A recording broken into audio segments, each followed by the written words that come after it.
اللہ تعالیٰ نے قرآن مجید میں ارشاد فرمایا کہ الأخلاء یومئذ بعضهم لبعض عدو إلا المتقین۔ فرمایا بڑے گہرے دوست بھی قیامت والے دن دشمن بن جائیں گے سوائے ان کے جو پرہیزگار ہوں گے۔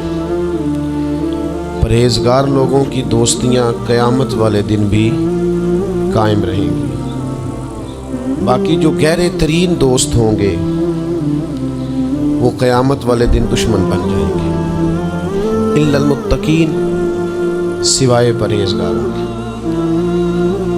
دنیا میں آپ کو کوئی شخص ایسا نہیں ملے گا جس کا کوئی دوست نہ ہو،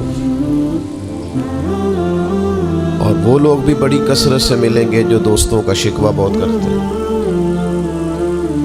دوستیاں لگانا، دوست بنانا، تعلقات استوار کرنا یہ منع نہیں، شرط یہ ہے کہ دوستی اللہ تعالیٰ کی رضا کے لیے لگائی جائے۔ ہمارے ہاں جتنی تیزی کے ساتھ دوستیاں لگتی ہیں اس سے زیادہ تیزی کے ساتھ دوستیاں ٹوٹ جاتی ہیں۔ اس کی سب سے بنیادی اور اہم وجہ یہ ہوتی ہے کہ ہمارے ہاں دوستیوں کا جو معیار ہوتا ہے وہ دنیاوی لالچ ہوتا ہے۔ ہم اپنے مخصوص مفادات کی خاطر دوستی لگاتے ہیں، اور جب تک ہمارا وہ مفاد پورا ہوتا ہے تب تک تو ہم اس دوستی کو قائم رکھتے ہیں، اور جہاں ہم محسوس کرتے ہیں کہ اب یہ مفاد پورا نہیں ہو رہا وہاں ہم شکوہ، شکایتیں، اعتراضات شروع کر دیتے ہیں، اور اس کا نتیجہ یہ نکلتا ہے کہ بڑی محبت سے شروع ہونے والی دوستی بھی بڑی تیزی سے ٹوٹ جاتی ہے۔ تو میرے بھائیوں یاد رکھیے گا کہ دوستی اور تعلق قائم رکھنے کے لیے سب سے اہم اور سب سے بنیادی ضرورت یہ ہے کہ دوستی محض اللہ کی رضا کے لیے لگائی جائے۔ اللہ کے پیارے حبیب صلی اللہ تعالی علیہ وسلم بیان فرماتے ہیں، حضور فرماتے ہیں قیامت والے دن اللہ کی بارگاہ سے یہ اعلان ہوگا کہ کہاں ہیں وہ لوگ جو میری رضا کے لیے آپس میں محبت کیا کرتے تھے۔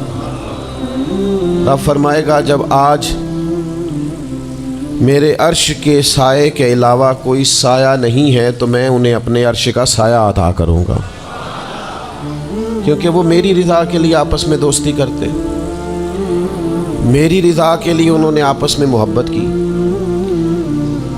تو دوستی کا سب سے پہلے تو یہ سٹیٹس بنائیں کہ اس کے اندر محض اللہ کی مرضی، اللہ کی رضا، اللہ کی رضا کے لیے ایک دوسرے سے پیار، منفعت نہ ہو اس کے اندر کوئی بھی، دنیاوی لالچ کوئی بھی نہ ہو، ہرس نہ ہو، ہوس نہ ہو، طمع نہ ہو، ذاتی مفادات نہ ہو۔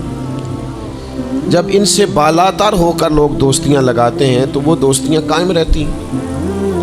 اللہ کے پیارے محبوب صلی اللہ تعالی علیہ وسلم نے فرمایا قیامت والے دن کچھ لوگ ایسے ہوں گے جن پر انبیاء اور اولیاء رشک کریں گے، ان کے چہرے 14ویں رات کی طرح چمک رہے ہوں گے، انہیں نور کے ممبروں پہ بٹھایا جائے گا۔ یا رسول اللہ اتنی فضیلت ان لوگوں کو حاصل ہے، یہ کون لوگ ہیں؟ تو حضور فرماتے ہیں یہ وہ لوگ تھے جو جس سے بھی دوستی لگاتے تھے، پیار کرتے تھے، محض اللہ کی رضا کے لیے کرتے تھے۔ تو اللہ تعالیٰ صبح قیامت انہیں اعزازات سے نوازے گا، شرف سے نوازے گا، فضیلت سے نوازے گا۔ دوسری بات یہ ہے کہ دوستی کب قائم رہتی ہے؟ دوستی تب قائم رہتی ہے جب ہم دوستوں سے زیادہ امیدیں نہ لگائیں، انسانوں کو انسان ہی سمجھیں، ان سے بہت لمبی اور وسیع امیدیں لگا لینا اور بڑے وسیع مطالبات کرنا اور بڑی لمبی چوڑے تقاضے دوستوں سے کرنا۔ میں اکثر دوستوں کی خدمت میں یہ گزارش کیا کرتا ہوں کہ اپنے دوستوں سے کوئی مطالبہ کر کے انہیں آزمائش میں نہ ڈالو۔ تم نے اپنے ہی دوست کو لا کر پل صراط پہ کھڑا کر دیا ہے، بیچارہ اس طرف جائے کہ اس طرف جائے۔ ان سے کوئی ایسا مطالبہ کرنا جو ان کی پہنچ سے باہر ہو، ان کی حیثیت سے بڑھ کر ہو، ان کی طاقت سے زیادہ ہو، تو اس کا مطلب یہ ہے کہ آپ نے اپنی دوستی کو خود آزمائش میں ڈال دیا ہے۔ آپ اتنے لمبے چوڑے تقاضے نہ کریں، آپ محدود سا لوگوں کے ساتھ تعلق بنائیں۔ وہ جی میں اس کے اتنا کام آیا ہوں تو اب اس کو اس سے ڈبل آنا چاہیے، تو آپ نے دوستی کی نہیں، آپ نے تو تجارت کی۔ اگر آپ کی محبت ہوتی تو پھر تو آپ کا انداز اور ہوتا، جب تیرا حکم ملا ترک محبت کر دی، دل مگر اس قدر تڑپا کہ قیامت کر دی۔ تو یاد رکھیے گا کہ آپ